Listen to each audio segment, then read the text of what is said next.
सोनम वांगचुक यांच्या उपोषणाला आज 18 दिवस झाले। या 18 दिवसामध्ये सरकारने त्यांची कुठलीही दखल घेतली नाही। एवढे असताना सरकारने जरी त्यांची कुठलीही दखल घेतली नसली तरी आता मात्र संपूर्ण देशामधून त्यांच्या समर्थनार्थ आवाज उठत आहे। विविध क्षेत्रामधले मान्यवर, मग ते साहित्यिक असो, लेखक असो, संगीतकार असो, अभिनेते असो किंवा सामान्य नागरिक, सर्वांना सोनम वांगचुक यांच्या समर्थनार्थ समोर आलेले आहे। कोणी प्रत्यक्ष जंतर मंतरवर जाऊन त्यांची भेट घेत आहे, तर कोणी अप्रत्यक्षरित्या फेसबुक म्हणा, इंस्टा म्हणा किंवा प्रसार माध्यमाच्या माध्यमातून आपलं समर्थन सोनम वांगचुक यांच्या भूमिकेला देत आहे। तर नेमकी सोनम वांगचुक यांना कुणी समर्थन केलं आणि त्यांच्या भेटीला कोण कोण गेलं हेच आजच्या या पॉडकास्टच्या माध्यमातून आपण जाणून घेऊया। मी ॲडव्होकेट नागसिंग धाडसे आणि आपण पाहताय मुद्द्याचे बोल। CJPचे अभिजित दिपके यांच्या आंदोलनासोबतच वांगचुक आहे ते सोनम वांगचुक यांनी जो नीट घोटाळा झालेला होता त्या घोटाळ्यातील चौकशी अंती जे गुन्हेगार सापडलेले आहेत त्या गुन्हेगारांना कडक कारवाईसोबतच त्याची जबाबदारी घेऊन केंद्रीय शिक्षण मंत्री धर्मेंद्र प्रधान यांनी राजीनामा द्यावा यासाठी आंदोलन उपस्थित केले होते आणि त्यासाठी ते आमरण उपोषणाला बसले। आज 18 दिवस झाले तरी देखील सरकारकडून कुठल्याही प्रकारची हालचाल ते आंदोलन संपवण्यासाठी किंवा आमरण उपोषण मिटवण्यासाठी प्रयत्न होताना दिसत नाही। या 18 दिवसामध्ये सोनम वांगचुक यांची प्रकृती अतिशय गंभीर झालेली आहे आणि कमालीचे अशक्तपणा त्यांच्यामध्ये आलेला आहे। त्यांच्या बीपीमध्ये सातत्याने जे डाऊन होत आहे।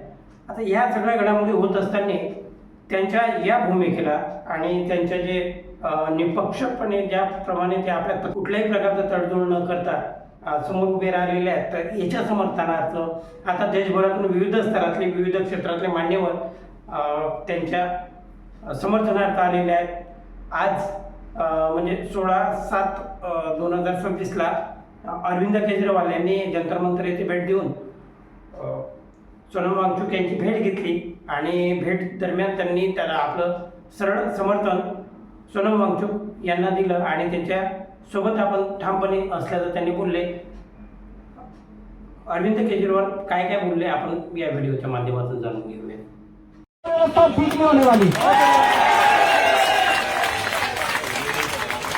हमें सोनम वांगचुक जैसा क्रांतिकारी शिक्षा मंत्री भी चाहिए और उसके क्रांतिकारी कदम भी चाहिए। दोस्तों, हमें 20 तारीख को मैं सब लोगों से देश के कोने कोने में जो लोग सुन रहे हैं, जो लोग सोशल मीडिया पे देखेंगे, जो लोग मीडिया के जरिए देखेंगे, सबको अपील करना चाहता हूँ ज्यादा से ज्यादा संख्या में यहाँ पे आइएगा और 20 तारीख के इस आंदोलन को, इनके कॉल को पार्लियामेंट तक के जो यात्रा है उसको सफल बनाना है। ज्यादा से ज्यादा संख्या में आना है।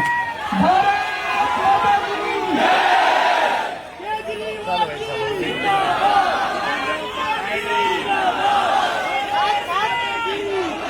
2-3 दिवसाआधीच उद्धव ठाकरे यांनी देखील सोनम वांगचुक यांच्या समर्थनार्थ आपला पाठिंबा दिला आणि त्यांच्या भूमिकेलाही त्यांनी समर्थन केलं।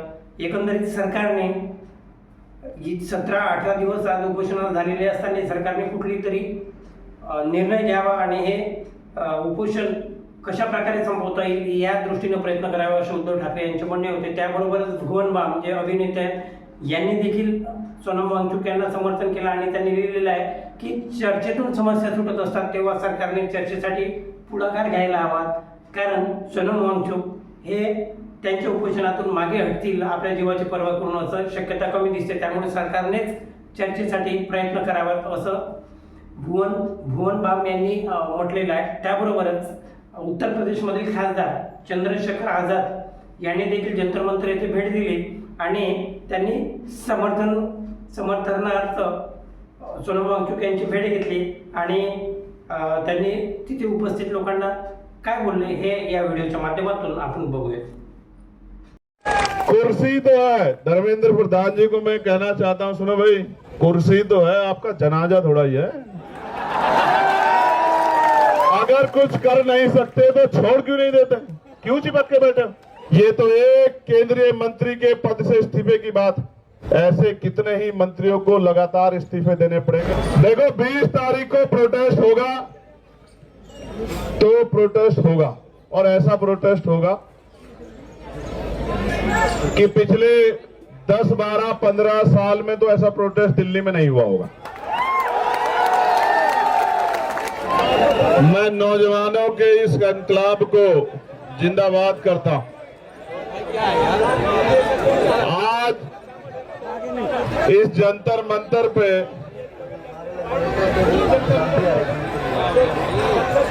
मैं बहुत इंपॉर्टेंट बात आपसे करने के लिए आया, और वो तभी संभव होगी जब आप शोर शराबा बंद कर दोगे। अगर आप बोलते रहोगे, नारा लगाते रहोगे, तो फिर मेरी बात आप तक नहीं पहुंच पाएगी। और मैं कई बार इस जंतर मंतर पे आया हूं। ये जंतर मंतर जहां से जहां तक दिखाई देता है, और जहां तक दिखाई भी नहीं देता उसको भी हमने कई बार जो है जन सैलाब से भरा है। यहां आप और मैं इस बात को जानते हैं, लेकिन आज के आने के पीछे जो उद्देश्य है वो बहुत महत्वपूर्ण है।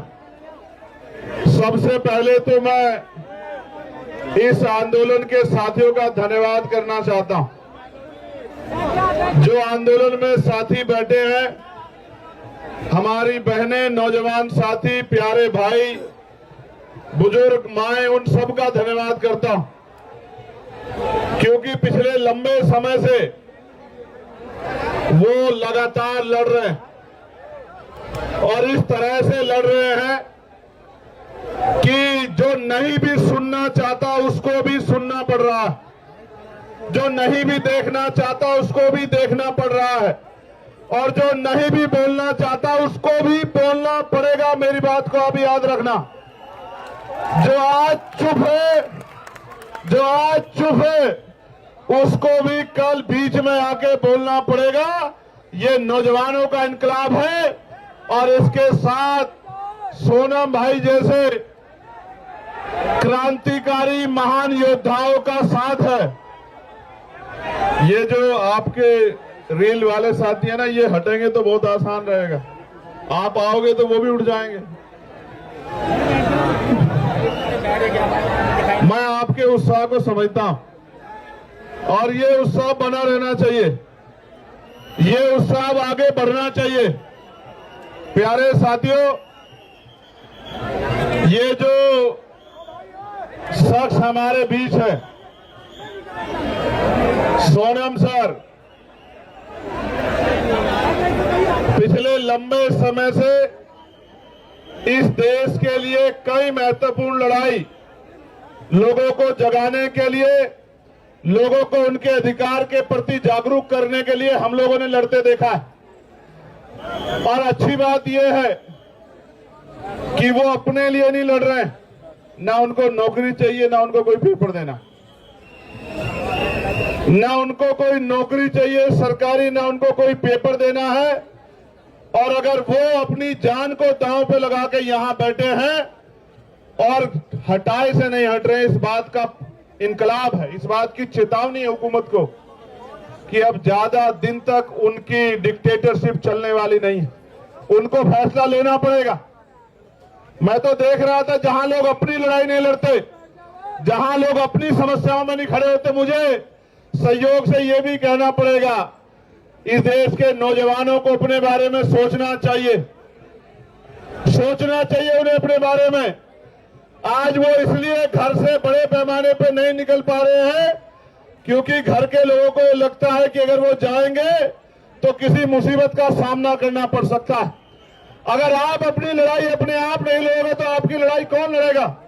मैं पूरे धन्यवाद देता हूं इस मंच को, वो हमारी बहनें, हमारे भाई जो बैठे हैं भूख हड़ताल पे, अनशन पे, जो डटे हुए बारिश में, तूफान में, गर्मी में, सर्दी में। और मैं खुद आंदोलनकारी हूं, मैं जानता हूं कि जब कोई आंदोलन करने निकलता है तो उसको कितनी तरह का सामना करना पड़ता है, उसमें सवाल खड़े किए जाते हैं। उसकी नैतिकता को गिराने के लिए प्रयास किए जाते हैं, उस पर आरोप लगाए जाते हैं कि इनको फंड कहां से मिल रहा है, इनको सुविधा कहां से मिल रही है, ये इस पार्टी से ऑर्गेनाइज है, ये इस संगठन से ऑर्गेनाइज है। ये मैं इनको देख के क्या कहूं, ये किससे ऑर्गेनाइज हो सकते हैं? ये तो नौजवान हैं, और नौजवान जब जब अंगड़ाई लेता है निजाम बदल जाता है। मेरी बात को आप याद रखना।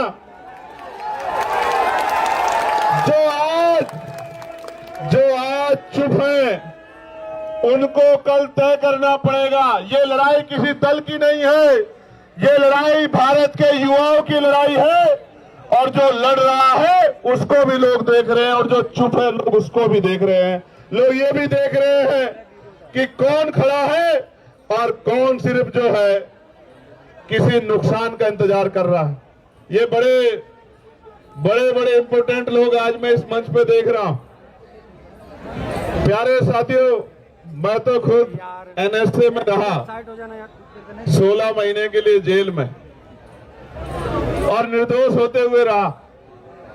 उसके बाद दिल्ली कई बार यहां प्रदर्शन करने आया तो रास्ते रोक दिए गए, बैरिकेडिंग लगा दी गई, बड़े बड़े पुलिस ने साइन बोर्ड खड़े करके तमाम तरह के प्रयास किए, डिटेन किए गए। लेकिन जब कोई क्रांतिकारी किसी अच्छे मकसद के लिए निकलता है, किसी जंग के लिए, किसी लड़ाई के लिए निकलता है, किसी संघर्ष के लिए निकलता है, ये छोटी मोटी दीवारें उनको रोक नहीं सकती। तो कई बार संघर्ष करने के बाद, और जब इससे भी काम नहीं चला तो गोली भी खानी पड़ी। लेकिन मैं जिम्मेदारी से कह सकता हूं, ये मुल्क हमारा, ये देश हमारा, हम इस देश के नागरिक हैं। इस देश के हर एक नौजवान की जिम्मेदारी। हमने लोकसभा में शपथ ली है संविधान की कि हम अंतिम व्यक्ति के अधिकारों की लड़ाई लड़ेंगे। मेरी और सबकी जिम्मेदारी बैठती है कि वो इस प्रोटेस्ट में साथ खड़े हों।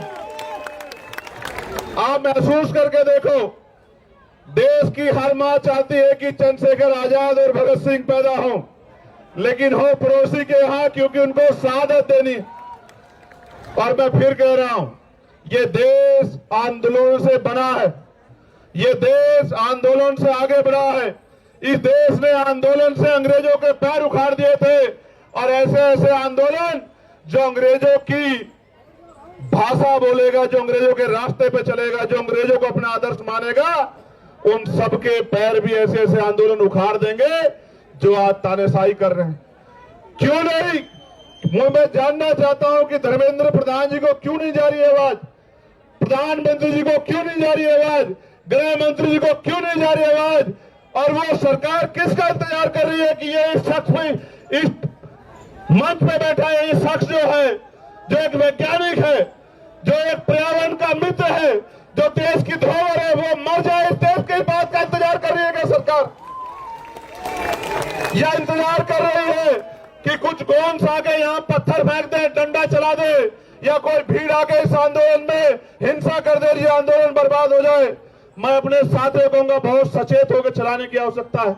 अब तक जैसे आपने चलाया, आपकी बहादुरी को हम लोग सलाम करते हैं। अब तक जैसे आपने चलाया, मैं आपकी बहादुरी को सलाम करता हूं। और मैंने देखा इस तरपाल के लिए पैर पकड़ने पड़े भाई, इस तरपाल के लिए पैर पकड़ने पड़े यहाँ रुकने के लिए। लास्ट बार पहलवान बेटियों का आंदोलन हुआ था यहाँ, मेरे आज भी याद है, जब ये आंदोलन लंबा चला था। उसके बाद ये दूसरा आंदोलन, और कहा गया मुझसे भी कल, इन्होंने कहा इनकी टीम ने कि भैया 20 तारीख को कूच करेंगे हम लोग। 20 को ही करोगे ना? पक्का?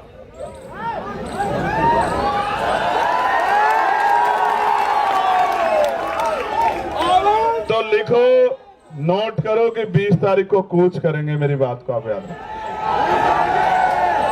मैं 20 तारीख को ही आता, मेरा भरोसा करो, मैं 20 तारीख को ही आता। मैंने किसी को कहा भी नहीं आने के लिए, आप जानते हो, मैंने किसी से नहीं कहा कि आ जाओ, लेकिन इनकी वजह से आना पड़ा, इनकी वजह से आना पड़ा। सोनाक्षी सिन्हा यांनी देखील एक व्हिडिओ पोस्ट केला, आणि त्या व्हिडिओमध्ये त्यांनी भावनिकरित्या आवाहन केलेलं आहे की आतापर्यंत मी गप्प होते, परंतु एकंदरीत सध्याची सोनम वांगचुक यांची परिस्थिती पाहता किंवा त्यांच्या आरोग्याची एकंदरीत घटना पाहता, आरोग्य पाहता माझ्याच्याने चूप राहणे आता शक्य होणार नाही. त्यामुळे मी सोनम वांगचुक यांना समर्थन करते अशा आशयाचा भावनिक संदेश देखील तिने व्हिडिओच्या माध्यमातून दिलेला आहे. त्याबरोबरच आपले मराठी अभिनेते अतुल कुलकर्णी यांनी देखील सोनम वांगचुक यांचं जे आमरण उपोषण आहे या उपोषणाला समर्थन तर दिलेच, त्याशिवाय त्यांनी एका दिवसाचं त्यांच्या समर्थनार्थ उपोषणाला बसण्याचं देखील त्यांनी उद्घोषित केलं. सांगितलं की मी देखील उपोषणाला बसून नेमकं सोनम वांगचुक यांच्या आरोग्याशी समरस किंवा त्यांना होत असलेल्या त्रासाशी समरस एका दिवसापुरतं का होईना मी उपोषण करेल. पुढे ते काय बोलले आपण व्हिडिओच्या माध्यमातून जाणून घेऊया. नमस्कार, मैं अतुल कुलकर्णी. कल 16 जुलाई 16 तारीख को मैं एक दिन का अनशन कर रहा हूं अपने ही घर से. इस अनशन के दो कारण हैं. एक तो ये कि सोनम जी और उनके साथी जिस दर्द से गुजर रहे हैं, मैं उस दर्द से जुड़ना चाहता हूं. और दूसरी बात, हमारी सरकार से मैं दरख्वास्त करना चाहता हूं कि वो अपनी संवेदनशीलता को प्रकट करें. सोनम जी और उनके साथी, उनको ये लगता है कि बहुत ही कुछ दर्दनाक कारण हैं जिनकी वजह से उनकी कुछ मांगे हैं.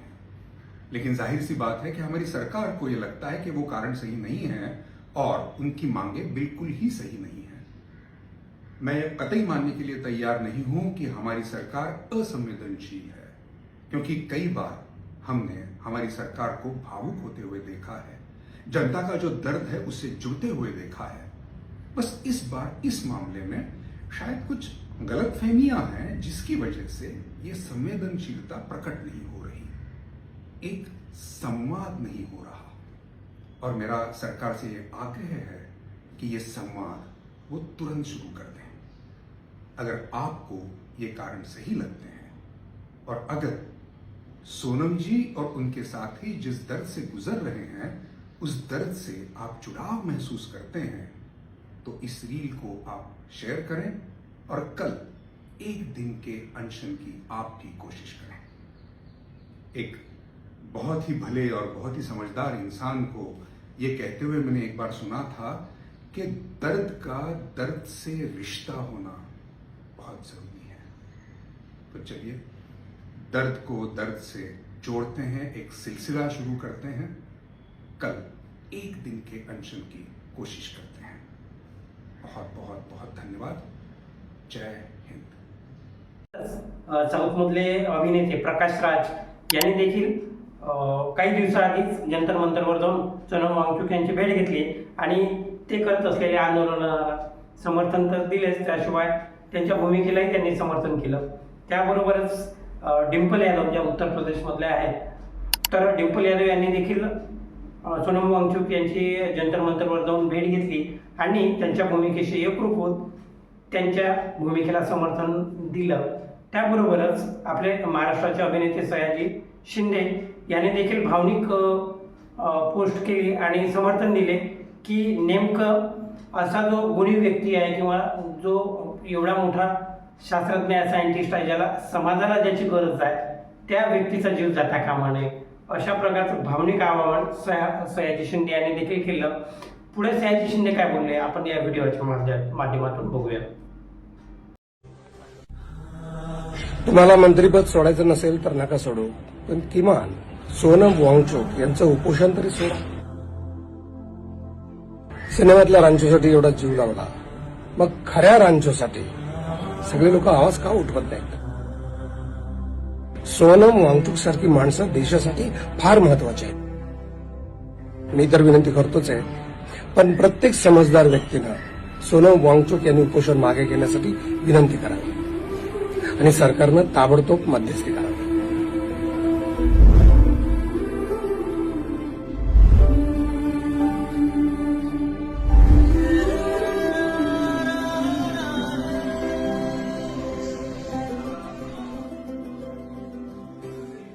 मध्ये ज्याने आपली भूमिका बजावली तो ओमी वैद्य याने देखील 2-3 दिवसाआधीच आपले भावनिक पोस्ट व्हिडिओच्या माध्यमातून शेअर केली आणि संदेश दिला की जे आपले सोनम वांगचुक आहे यांचा जीव खूप महत्त्वाचा आहे, खूप मोलाचा आहे, तो जाता कामा नये. ते काय बोलले होते त्याचा व्हिडिओ 2-3 दिवस आधीच व्हायरल झालेला होता आणि आपण देखील आपल्या पॉडकास्टमध्ये मागच्या एपिसोडमध्ये बघितलं की त्याने नेमकं काय आवाहन केलं होतं. त्याबरोबरच अभिनेते सुरेंद्र शर्मा, राजेंद्र गुप्ता यांनी देखील सोनम वांगचुक यांच्या भूमिकेला समर्थन केलं. त्याबरोबरच आपल्या महाराष्ट्राचे प्रकाश आंबेडकर यांनी देखील जंतर मंतरवर जाऊन सोनम वांगचुक यांची भेट घेतली. शिवाय विशाल दलदाने जे संगीतकार गायक आहेत त्यांनी देखील एक व्हिडिओ शेअर केला आणि त्या व्हिडिओच्या माध्यमातून त्यांनी भावनिक समर्थन केलं. हिंदी अभिनेत्री जीनत अमान यांनी देखील सोनम वांगचुक यांच्या तब्येतीच्या बाबतीत काळजी व्यक्त केली आणि त्यांना त्यांच्या भूमिकेबद्दल समर्थन दिले. शिवाय सरकारला आवाहन देखील केलं. एकंदरीत सोनम वांगचुक यांची खालावलेली परिस्थिती पाहता सरकारने तातडीने त्या बाबतीत काहीतरी चर्चेसाठी येणं गरजेचं आहे, चर्चा करणे गरजेचं आहे, जेणेकरून सोनम वांगचुक यांचे प्राण वाचू शकेल. त्याशिवाय हरियाणा आणि पंजाब येथील शेतकऱ्यांनी देखील सोनम वांगचुक यांच्या समर्थनार्थ आता या आंदोलनामध्ये उडी घेतलेली आहे आणि त्यांनी सोनम वांगचुक यांची दिल्लीला येऊन भेट घेतली. शिवाय शेतकरी नेते जे आहेत राकेश टिकेत यांनी सोनम वांगचुक यांच्या भूमिकेला समर्थन केलं आणि परिणामी सरकारला देखील एक इशारा दिलेला आहे की त्यांनी तातडीने सोनम वांगचुक यांच्याशी चर्चेसंदर्भात काहीतरी उपाययोजना करणे गरजेचे आहे. अन्यथा हरियाणा आणि पंजाबमधून शेतकरी आपल्या हजारो ट्रॅक्टरसह इथे 20 तारखेला नियोजित केलेल्या संसदीय मार्गाने हे आंदोलनासाठी हजर राहतील. पुढे काय बोललेत शेतकरी नेते हे आपण या व्हिडिओच्या माध्यमातून जाणून घेऊयात. हमारा ये प्रपोजल बन रही है कि हम वहां से एक पैदल मार्च लेकर दिल्ली की ओर कूच करेंगे और 25 को फिर सरकार इस बात के पे ध्यान दे ले, ये जंतर मंतर पे ठिकाना करना पड़ सकता है हमें.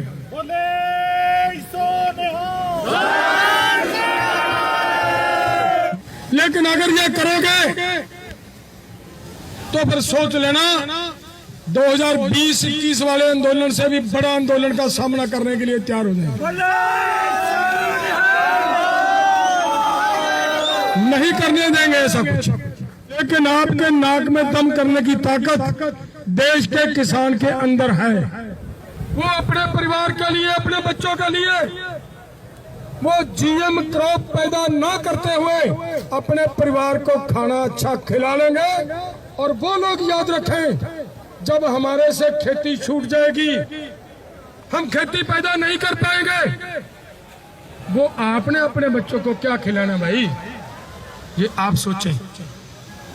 आज जिनकी राखी कर रहे हो, किसान आंदोलन करता है, उसको रोकने का प्रयास किया जाता है, उनको डिटेन किया जाता है, तो फिर सोचे क्या होगा.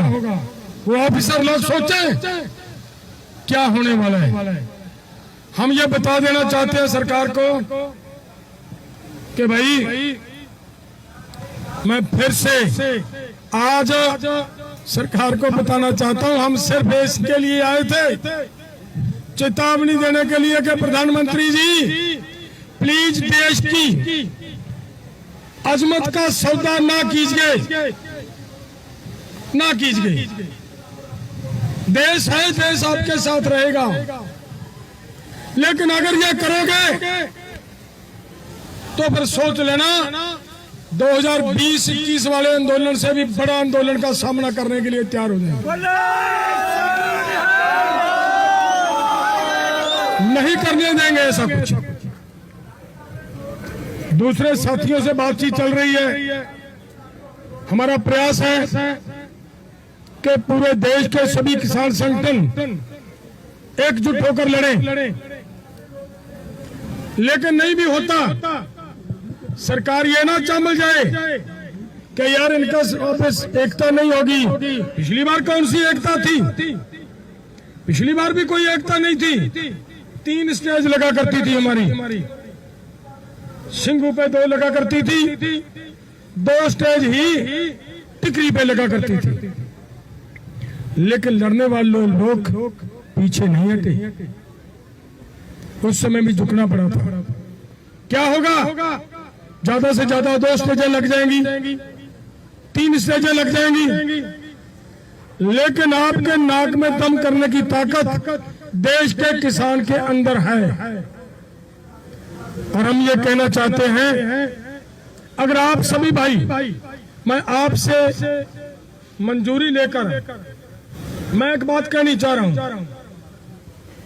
कि हम ये चाहते हैं, अगर आपने परवानगी दी तब करेंगे। हमारा जो प्रपोजल बना वो ये बना है कि अगर सरकार इससे पीछे नहीं हटती करती है तो फिर 15 अगस्त को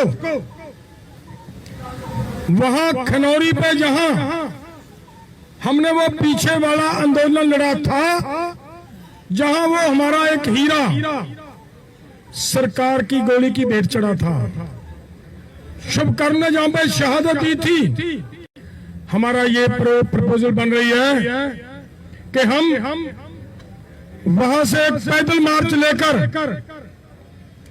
दिल्ली की ओर कूच करेंगे और 25 को फिर सरकार इस बात के पे ध्यान दे ले, ये जंतर मंतर पे ठिकाना करना पड़ सकता है हमें।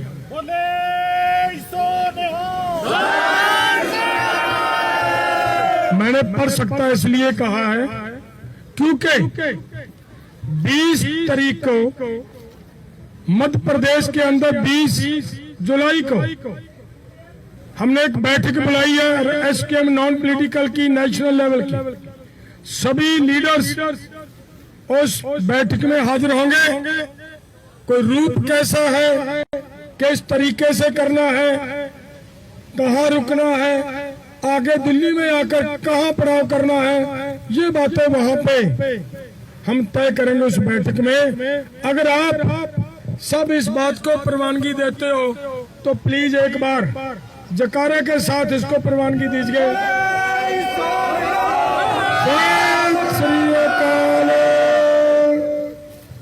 भारत सरकार इस बात पे थोड़ा ध्यान दे। मैं एक बात और कहनी चाह रहा हूं कि आंदोलन देखिए लड़ना है, लड़ना पड़ेगा।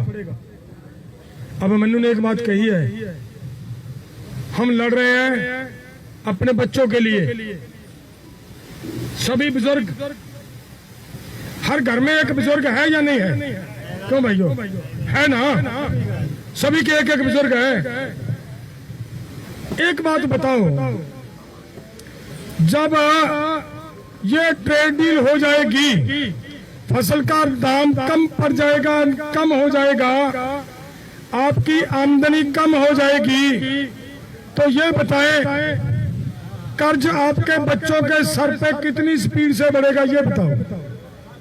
क्यों भाइयों, बहुत तेज स्पीड से बढ़ेगा ना? तो आज जिस तरीके से किसान को सुसाइड करना पड़ रहा है, तब तो फिर हर एक घर में एक को किसी न किसी को सुसाइड करना पड़ेगा या नहीं करना पड़ेगा? करना पड़ेगा। वो सुसाइड कौन करेगा? आपका पोता करेगा ना? ईमानदारी से बताओ, अगर आपका पोता सुसाइड करेगा, जब उसकी अर्थी घर से निकलेगी, दादा शमशान घाट तक अपने पोते की अर्थी के पीछे जा पाएगा क्या? बोले नहीं जाएगा। उनको जिंदा रखने के लिए, उनको बचाने के लिए हर घर से एक दादा बाहर निकाल लो यार। युवाओं को करने दो काम, वो युवा हमारे काम करें घर में। हमारा दादा जितने भी हैं, अपने पोते को जिंदा रखने के लिए वो मैदान में आए। और युवाओं को मेरी हाथ जोड़ के विनती है, वो जब आंदोलन शुरू हो जाए, मोबाइल पे रील मत देखना। आपकी आंख इस आंदोलन पे होनी चाहिए, हर वक्त इसके ऊपर आपका ध्यान होना चाहिए। जब आपको पता चले कि आपके इस आंदोलन के ऊपर सरकार किसी तरह का हमला करने वाली है, तो फिर वो उस समय आपकी जिम्मेदारी होगी कि आकर आंदोलन को संभालना। जब हमारे युवा, हमें पता है हमारे युवा संभालेंगे। खनौरी पे हुआ था ना, रोज सूचनाएं लाती थी, आज सरकार इधर से हमला करेगी, आज सरकार उधर से हमला करेगी। जब हमले की बात आती थी, हमारे युवा 2-2.5 घंटे के अंदर आकर अपना अपना मोर्चा साम लेते थे ना। तो फिर सरकार की हिम्मत पड़ी मोर्चे को उठाने के लिए? नहीं पड़ी। मैं ये बताना चाह रहा हूं मोदी जी, इन लोगों का इतिहास जो यहाँ बैठे हैं ना, आपको मुट्ठी भर दिख रहे हैं, थोड़े से दिख रहे हैं, इनका वो इतिहास है, इसको याद रखना। सो हम आपको फिर से देश का प्रधानमंत्री होने के नाते आपको ये कहना चाह रहे हैं कि कृपया इस डील पे साइन मत कीजिए, नहीं तो फिर देश आपको सबके सिखाने के लिए सड़कों पे आने के लिए मजबूर होगा। फिर हम पीछे नहीं हटेंगे, भले कुछ भी हो, कितनी भी बड़ी लड़ाई लड़नी पड़े लड़ेंगे। और मैं पहले जो बात कह रहा था वो याद रखना, मैंने ये कहा था लड़ाई हमेशा डिसिप्लिन से जीती जाती है। नेपोलियन इतना बड़ा योद्धा ऐसे नहीं बना था। नेपोलियन में क्या था, उसकी फोर्सेज इतनी डिसिप्लिन थी, वो अपनी फोर्स के डिसिप्लिन के सर पे जीतता था। इसलिए आप अपने इस आंदोलन की फोर्स हो, अपना डिसिप्लिन, सभी को इस डिसिप्लिन को रखने की जरूरत है। आंदोलन होता है, ये मजाक नहीं होता। आंदोलन के समय मजाक नहीं किया जाता, हो हल्ला नहीं होता। हम अपनी बात करने के लिए आए हैं। सभी वक्ताओं ने बड़ा प्रेम से, बढ़िया तरीके से बात रखी है ना। सभी ने अपनी बात को ट्रेड डील के ऊपर केंद्रित किया है। बातें बहुत करने के लिए मैंने पहले बात कही थी, हमारे बेरोजगारी के मारे युवा बाहर जा रहे हैं, ये हम देख रहे हैं। आज देश के अंदर नशे का कितना प्रकोप है, देश के अंदर लैंड ऑर्डर की क्या दशा है, हमारी बहन बेटियों की इज्जत के ऊपर हाथ डाला जा रहा है। मन तो करता यार कि उन इज्जत के ऊपर हाथ डालने वाले लोगों को सब सिखाया जाए, लेकिन डिसिप्लिन में रहकर बड़ी ताकत बनाकर उनको सबक सिखाने का काम करना है। आपने देखा यहाँ पे एक बार लड़कियों ने आंदोलन किया था, खिलाड़ी लड़कियों ने, क्या कारण था, क्या कारण था? देखिए जो उनका मुखिया होता है, जो उनका इंचार्ज होता है, वो खिलाड़ियों का बाप हुआ करता है। अगर बाप लड़कियों के साथ, अपनी बेटियों के साथ ऐसी हरकत करे तो उन लड़कियों को यहाँ पे इंसाफ के लिए बैठना पड़ा था। देश के बहुत सारे मुद्दे हैं, लेकिन आज हमारा मुद्दा सिर्फ ट्रेड डील है। इसके लिए हमारी आज का आंदोलन इसी ट्रेड डील के ऊपर केंद्रित था। मैं आप सबका इसके लिए धन्यवाद करता हूं और अभिमन्यु को कहूंगा कि आप अपने तरीके से इस बात को कोई और अपना इस एक बात का और ध्यान से मैं सभी साथियों को बोल दूं कि देखिए, एक प्रोटोकॉल है, एसकेएम नॉन पॉलिटिकल है। जो आदमी एसकेएम नॉन पॉलिटिकल का हिस्सा है, उस आदमी को बोलने का समय दिया जाता है। जो अभी तक एसकेएम नॉन पॉलिटिकल का हिस्सा नहीं, उसको हमारे रूल्स एंड रेगुलेशन के बारे नहीं पता। हम पूरी तरह नॉन पॉलिटिकल हैं। यहाँ से कोई बोल दे कि हमें इलेक्शन लड़नी चाहिए, तो फिर मुझे लग रहा है इसीलिए ये एक नियम बनाया हुआ है। तो अगर किसी भी साथी को, जिसने भी यहाँ बात रखनी थी, उनको समय नहीं दे पाए, उसकी मेन वजह सिर्फ एक ही है कि इसका एक प्रोटोकॉल है। हम सबसे क्षमा मांगेंगे। और अभिमन्यु जी, अगर कोई अपने एसकेएम का कोई साथी ना छूट गया हो, माफी मांगकर मैं पत्रकारों का दिल से धन्यवाद करना चाहता हूं कि आपने यहां आकर हमारी बात देशों विदेशों तक सरकार के पास पहुंचाने का काम किया। तहे दिल से आप सबका धन्यवाद। जिन जिन लोगों ने यहाँ पे खाने की व्यवस्था, पानी पीने की व्यवस्था की, उन सबका तहे दिल से धन्यवाद। और जिन जिन संगठनों के मुखियाओं ने ये व्यवस्था बनाने का प्रयास किया, उन सबका दिल से धन्यवाद। और आप सभी संगठनों के लीडर साहिबान जिन्होंने अपना आज के इस कार्यक्रम में शमूलियत की, तहे दिल से सबका धन्यवाद। वाहिगुरु जी का खालसा, वाहिगुरु जी की फतेह। लद्दाखवरून दिल्लीला तुमच्या आमच्या आपल्या भविष्यासाठी, या आपल्या मुलांच्या शिक्षणासाठी हा व्यक्ती आमरण उपोषणाला बसत आहे।